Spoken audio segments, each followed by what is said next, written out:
Everyone watching IBM is asking the same thing right now. Is this 12.7% surge real, or just another pump? FOMO screaming, but fundamentals whisper. The real tell? IBM just blasted past its 200-day moving average at $240. First time in 18 months. That's not noise, that's structural. The lab ran the numbers. Lab score, 65 out of 100 by. IBM's hardware turnaround is a fragile illusion because its Telum 2 processor relies on a 5nm node, lagging TSMC's 3nm N3E by a massive margin.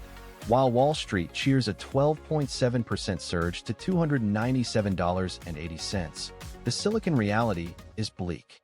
IBM's Telum 2 architecture uses an on-chip AI accelerator delivering 24 TOPS.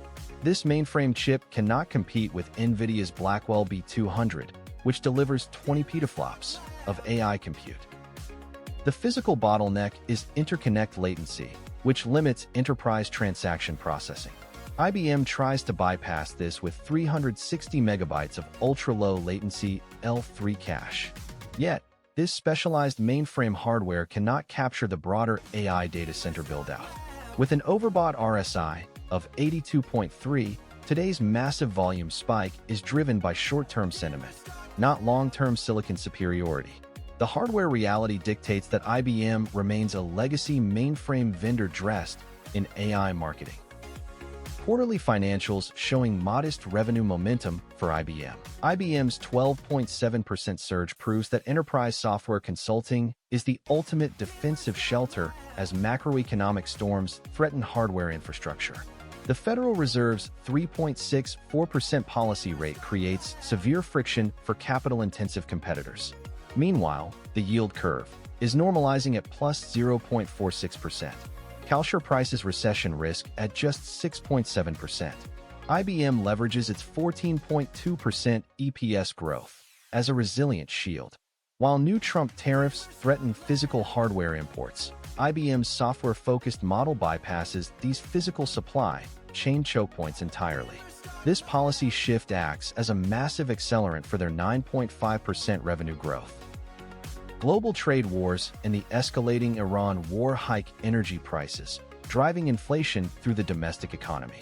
This geopolitical instability forces enterprises to optimize existing infrastructure rather than build new physical fabs. IBM's low beta of 0.58 makes it a safe haven. Capital is actively fleeing volatile hardware. Furthermore, as public backlash against big tech's energy consumption grows, enterprise demand shifts toward localized, efficient AI software. IBM's AI score of 65 out of 100 reflects this strategic alignment.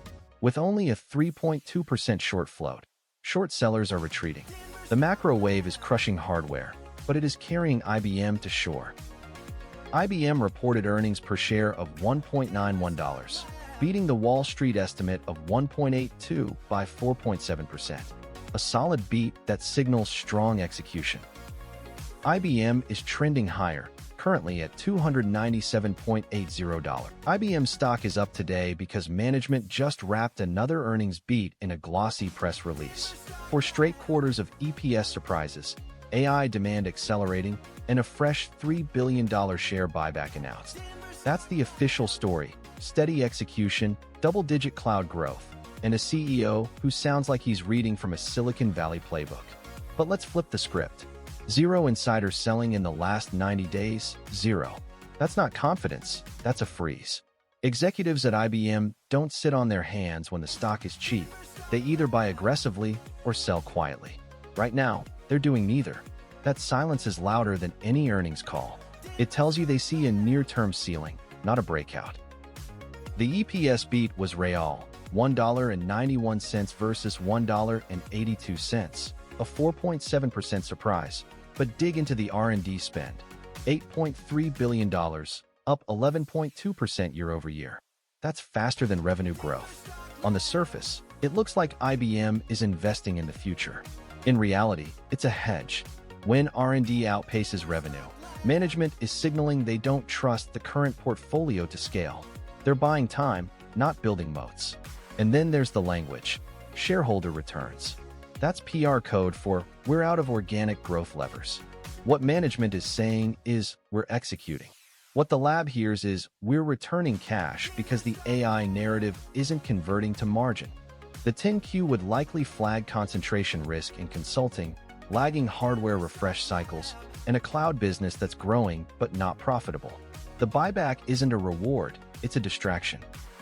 The momentum breakdown for IBM. RSI sits at 82, pointing to overbought territory, signaling caution on new entries. MACD is currently bullish, with the histogram crossing above zero. IBM's breakout above its MA200 of $240.15 is backed by real institutional conviction. First, their hybrid cloud solutions are winning massive enterprise contracts. Second, trading volume is 70.2% above its 20-day average, proving big money is chasing this transition. But here's what breaks the bull thesis. An overextended RSI of 82.3 signals extreme overbuying. If the integration of Red Hat hits any deployment delays, revenue growth stalls. Furthermore, rising hardware tariffs directly squeeze margins on IBM's physical mainframe components. The core question is this: can IBM's hybrid cloud orchestration hide the margin erosion from escalating hardware component tariffs? The lab's answer is no.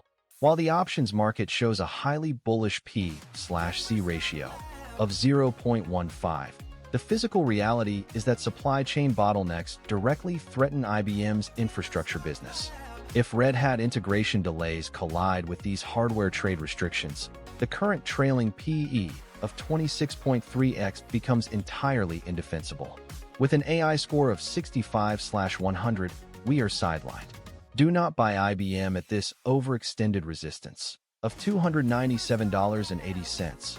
Wait for a pullback towards support of $214.64.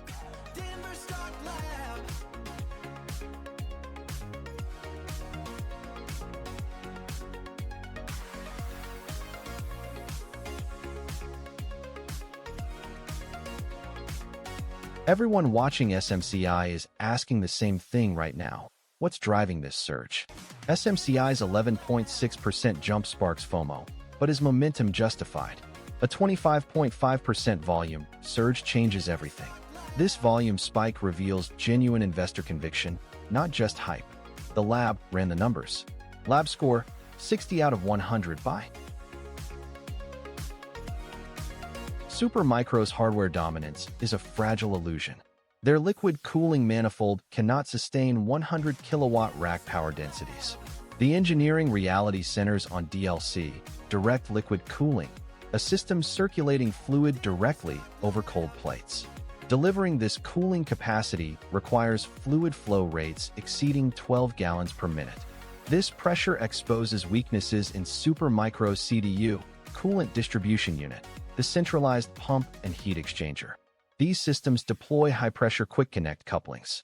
If these couplings fail, fluid leaks directly onto live PCIe buses, peripheral component interconnect express slots that transfer data. Dell's PowerEdge XE9680 utilizes a robust, dual-loop redundant manifold. In contrast, Supermicro's single-loop plumbing risks catastrophic coolant leaks. The market overlooks how these plumbing failures degrade long-term system reliability.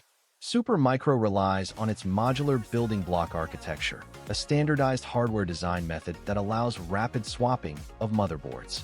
This speed-to-market advantage is vanishing. Modern thermal constraints dictate highly customized chassis designs. Dell and HPE are winning enterprise trust by offering superior structural integrity.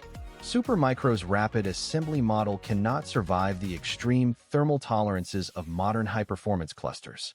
They sacrifice structural rigidity to maintain fast delivery times.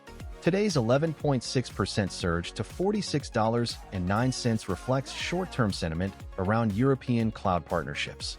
This rally completely ignores the physical plumbing bottleneck that will ultimately cap Supermicro's margins. We view this valuation expansion as unsustainable. Physical thermal limits will eventually force a costly redesign of their entire product lineup. quarterly financials showing modest revenue momentum for SMCI. The toxic convergence of escalating Trump tariffs is a severe net headwind for Supermicro, threatening to crush the margins of its 122.7% revenue growth. The macroeconomic wave is turning violent, with the Fed rate at 3.64% and the 10-year yield at 4.45%. Capital costs are skyrocketing. Prediction markets price a 2% chance the Fed remains on hold as inflation from the Iran war traps policymakers. A normalizing yield spread, the difference between long-term and short-term interest rates, of plus 0.46% signals shifting economic tides. For Supermicro, which boasts EPS growth, earnings per share growth, measuring net income expansion, of plus 326.0%, high rates make financing liquid-cooled inventory painful. Looming tariffs on advanced components act as a regulatory tax, squeezing hardware margins. While Supermicro jumped 11.6% today on a European AI cloud partnership, geopolitical friction is reshaping the physical routing of silicon. Tightening export administration regulations, the federal rules restricting the export of sensitive dual-use technologies. Controls are forcing a re-evaluation of global supply chains. As trade wars reignite, the deployment of EUV, extreme ultraviolet, the lithography technology using short wavelength light to print microscopic circuits, systems from ASML becomes a geopolitical chess match. Supermicro must navigate localized deployment limits and energy-driven inflation.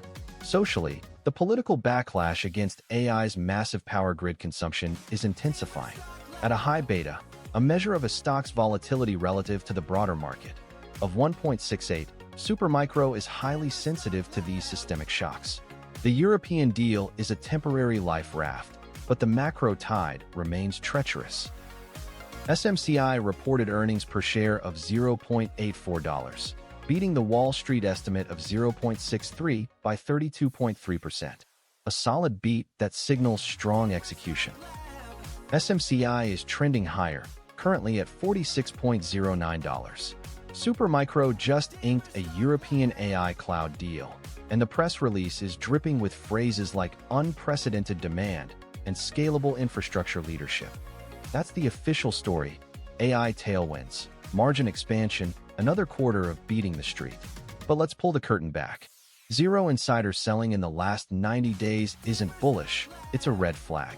When executives who know the order book cold aren't trimming a single share, it usually means they're waiting for a catalyst to clear, like this very partnership announcement. That silence isn't confidence, it's a calculated pause. Last quarter's EPS beat of 32% looks heroic, but the trend line tells the real story. R&D spend grew 37% year over year, while revenue only rose 29%. That's a widening gap, and it's not efficiency, it's desperation.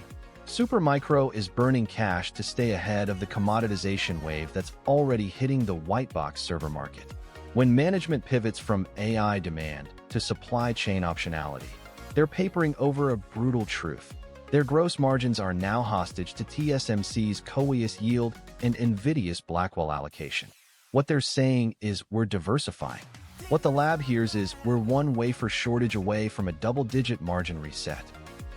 The momentum breakdown for SMCI. RSI sits at 73, pointing to overbought territory, signaling caution on new entries. MACD is currently bullish, with the histogram crossing above zero. SMCI's Wedge breakout to $46.09 is backed by a 25.5% volume surge. It features a bullish MACD, moving average convergence divergence, a trend following momentum indicator signaling shifting buying pressure. This move is driven by demand for their X13 AI-optimized servers. Their liquid-cooled Big Twin architectures utilize HBM, high-bandwidth memory, the ultra-fast stacked silicon bypassing traditional data bottlenecks. This allows them to capture immediate enterprise deployment. But here's what breaks the bull thesis. SMCI is highly vulnerable to Taiwan-based supply chain disruptions and export controls. Their RSI, Relative Strength Index, which measures price momentum, is overstretched at 73.9. Any component shortage halts their momentum. Can SMCI sustain its forward P/E, price-to-earnings ratio comparing price to projected earnings, of 14.3 times? Not if GPU allocation shifts. The lab's answer is no. Domestic X12 servers benefit from CHIPS Act incentives.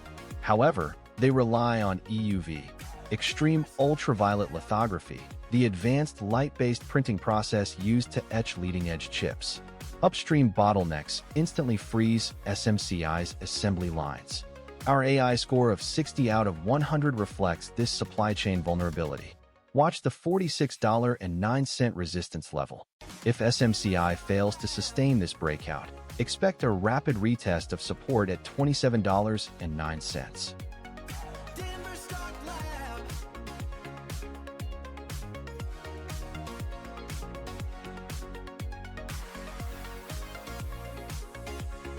IBM and SMCI are buys, driven by tech fundamentals, not financial advice. Do your own research.